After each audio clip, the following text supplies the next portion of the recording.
नमस्कार दोस्तों, my self Dilip Yadav. आज हम लोग स्वास्थ्य शिक्षा हेल्थ एजुकेशन के इस सीरीज में अगले रोग के बारे में पढ़ रहे हैं, जिसका नाम है डायबिटीज़ अर्थात मधुमेह, जिसे हम लोग कभी कभी बोल देते हैं गांव की भाषा में कि शुगर। क्या बोल देते हैं इसे? शुगर। शुगर बोलते हैं।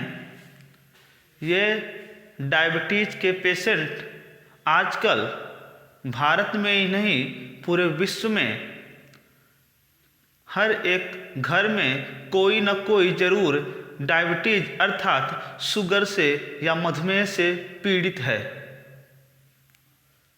इसका मतलब कि जो है डायबिटीज़ एक पूरे विश्व लेवल की रोगों की समस्या बन चुकी है। इवन एक WHO के आंकड़े के मुताबिक हम बताएं तो आपको कि भारत में 70 मिलियन लोग क्या हो चुके हैं, डायबिटीज़ से पीड़ित हैं। इसलिए भारत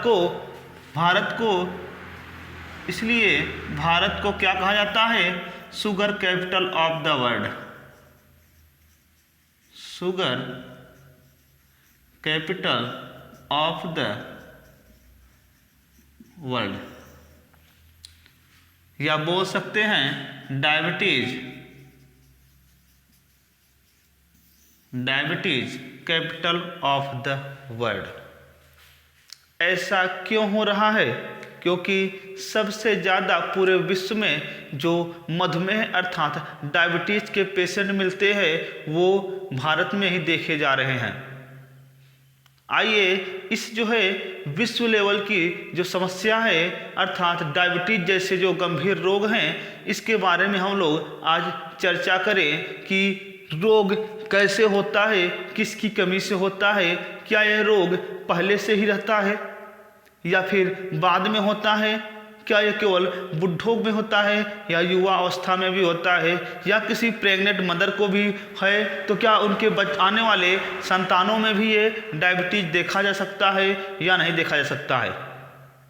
आइए इस पर हम लोग अच्छी तरीके से क्या करें, परिचर्चा करते हैं।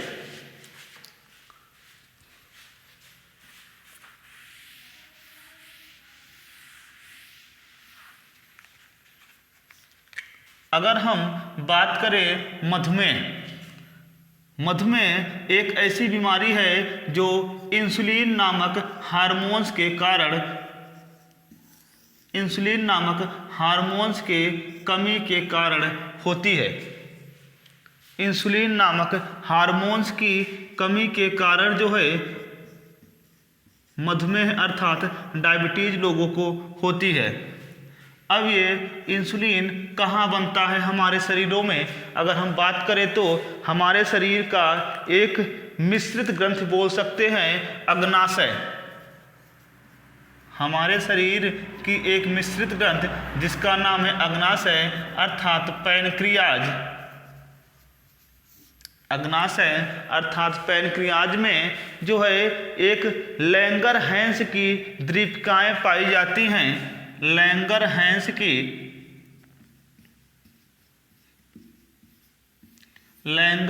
की दीपिकाएं पाई जाती हैं। इन लैंगरहैंस की दीपिकाओं में अल्फा, बीटा और गामा कोशिकाएं पाई जाती हैं। इन्हीं में से एक जो है जो बीटा सेल है, बीटा जो कोशिका है वही इंसुलिन हार्मोन्स का स्रावण करती है। तो अब आपको पता चल गया होगा कि डायबिटीज जो है इंसुलिन हार्मोन्स की कमी के कारण होता है। जो कहाँ होता है इंसुलिन हार्मोन्स का स्रावण? तो अग्नाशय की लैंगरहैंस दीपिकाओं में बीटा जो कोशिका होती है उसी में इंसुलिन का क्या होता है? स्रावण होता है। अब मुद्दा ये उठा कि डायबिटीज क्या केवल बच्चों में होता है या फिर बुढ़ों में होता है या किसी प्रेग्नेंट मदर में भी हो सकता है। यदि वो हुआ है प्रेग्नेंट मदर को तो क्या उसको आने वाले संतानों में भी हो सकता है कि नहीं हो सकता है। तो हम इसको 3 कैटेगरी में पढ़ रहे हैं, बच्चों में, या इसको हम बोल सकते हैं वयस्कों में, दूसरा वृद्धों में, तीसरा जो है प्रेग्नेंट मदर में।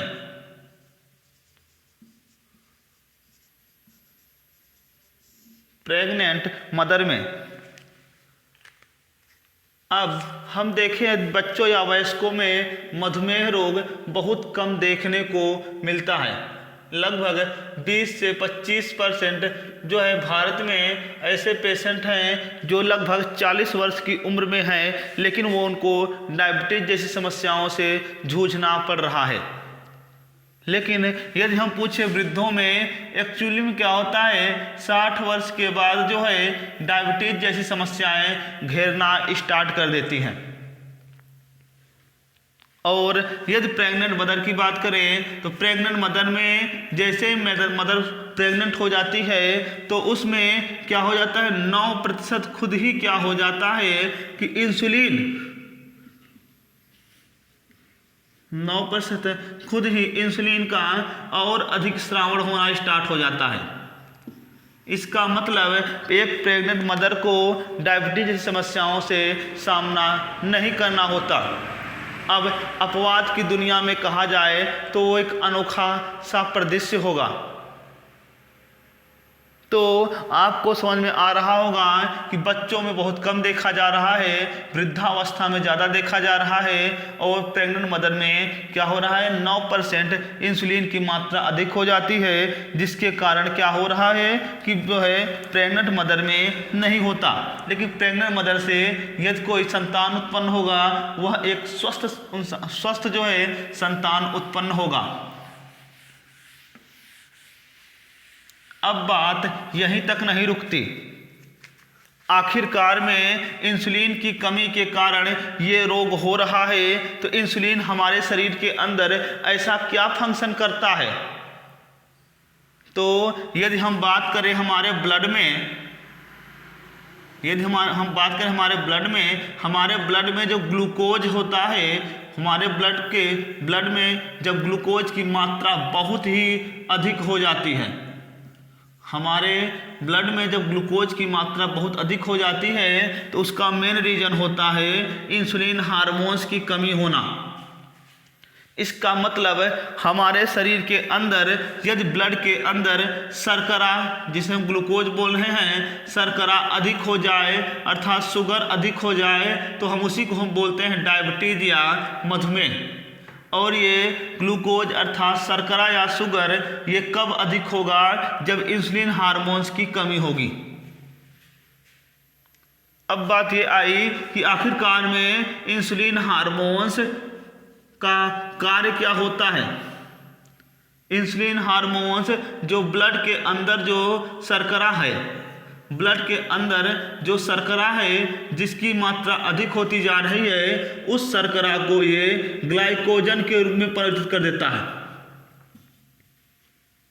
ग्लाइकोजन में परिवर्तित कर देता है और इसका संचय लीवर में हो जाता है। बाद में इसका उपयोग हम लोग किसके रूप में कर लेते हैं, ऊर्जा के रूप में कर लेते हैं।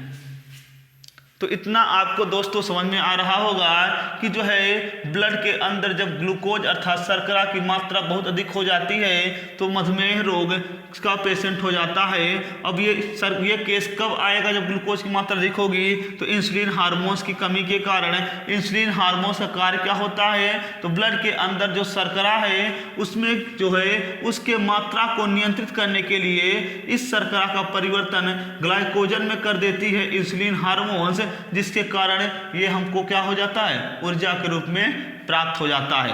अब आप सोचिए, यदि इंसुलिन हार्मोन्स की कमी हो जाए तो जो है ये ब्लड के अंदर जो शर्करा है ये ग्लाइकोजन में परिवर्तित नहीं हो पाएगी और हमारे शरीर के ब्लड में क्या हो जाएगा, शर्करा की मात्रा अधिक हो जाएगी और हम डायबिटीज के पेशेंट हो जाएंगे। इस प्रकार से आपको समझना होगा कि डायबिटीज कैसे कैसे होता है। पूरी यहाँ पर थ्योरी लिखी हुई है डायबिटीज कैसे कैसे हुआ किसी व्यक्ति को। अब बात ये आती है कि जब किसी व्यक्ति को डायबिटीज हो जाता है तो उसको डॉक्टर के द्वारा बहुत सारी चीज़ों के जो है खान पान में परहेज किया जाता है। अब ये परहेज क्यों होता है, कहते हैं मीठा मत खाइए।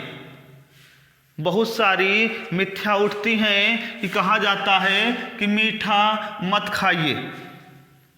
अब ये मीठा के ऊपर हम उठाते हैं अपना डाउट। लोग कहते हैं डायबिटीज हो जाए तो मीठा मत खाइए।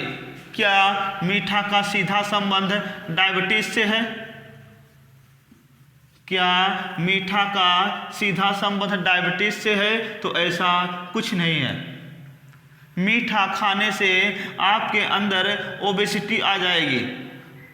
ओबेसिटी अर्थात मोटापा, और मोटापा होने पर डायबिटीज हो जाता है लोगों को अक्सर। इसलिए डॉक्टर कहता है कि मीठा मत खाइए।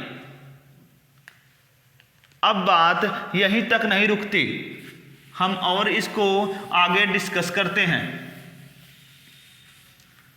अब आपने बताया कि मीठा नहीं खाना चाहिए, तो डायबिटीज पेशेंट को क्या खाना चाहिए?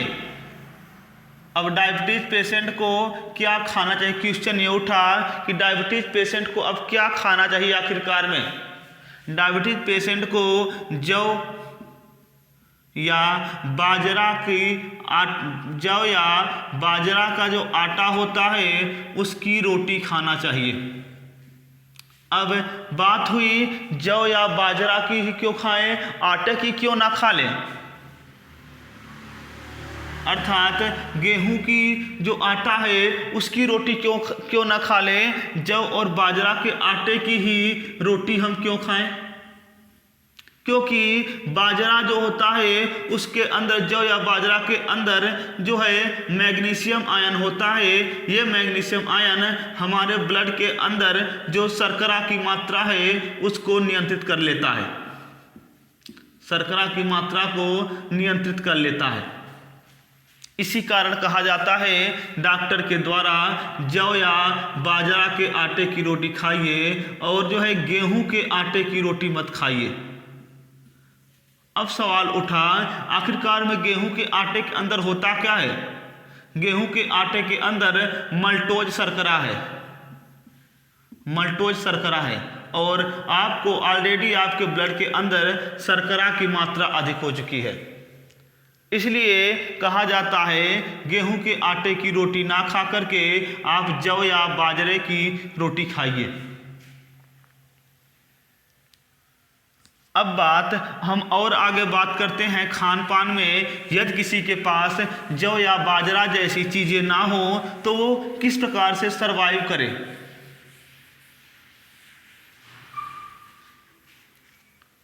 डायबिटीज के पेशेंट के पास यदि मेथी हो, मेथी जिसके अंदर एंटीऑक्सीडेंट के गुण पाए जाते हैं,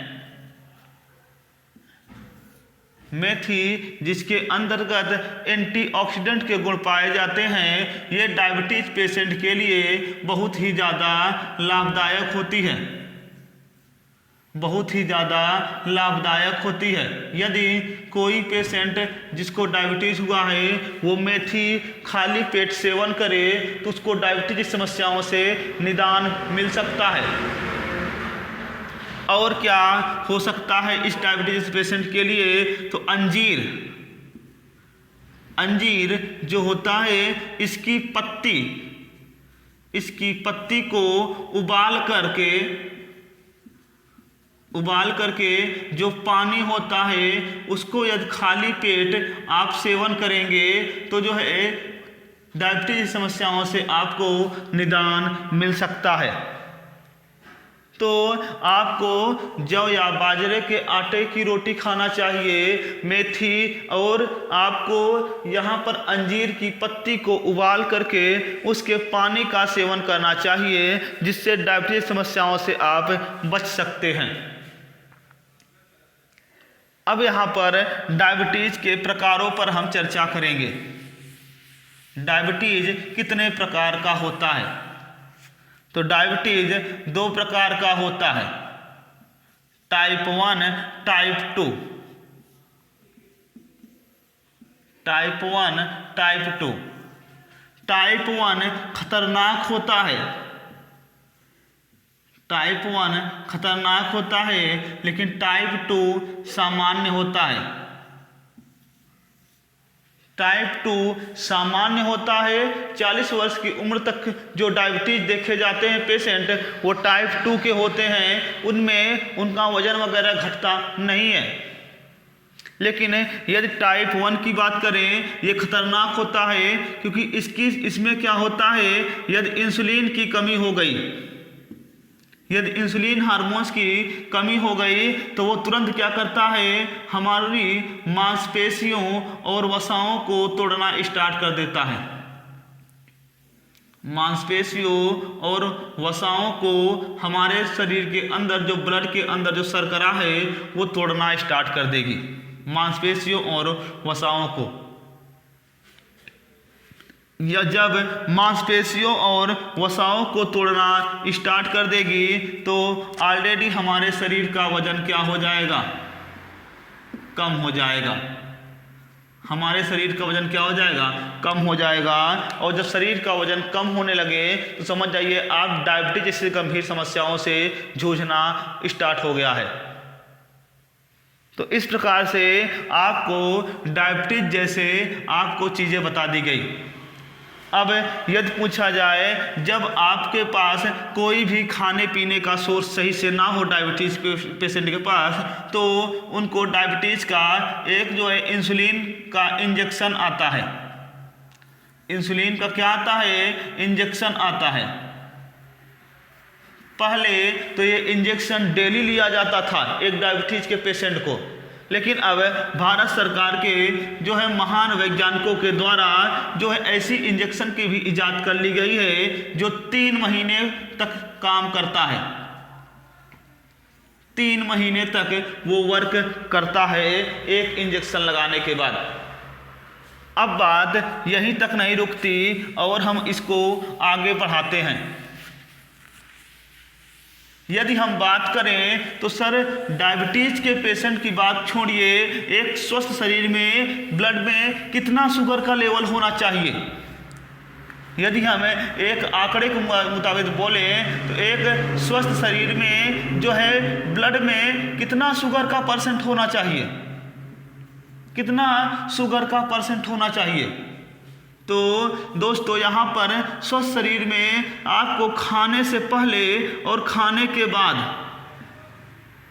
खाने के पहले यदि हम ब्लड में शुगर की बात करें तो वो होना चाहिए आपका जो है 100 mg 100 मेगा डेसीलीटर से कम,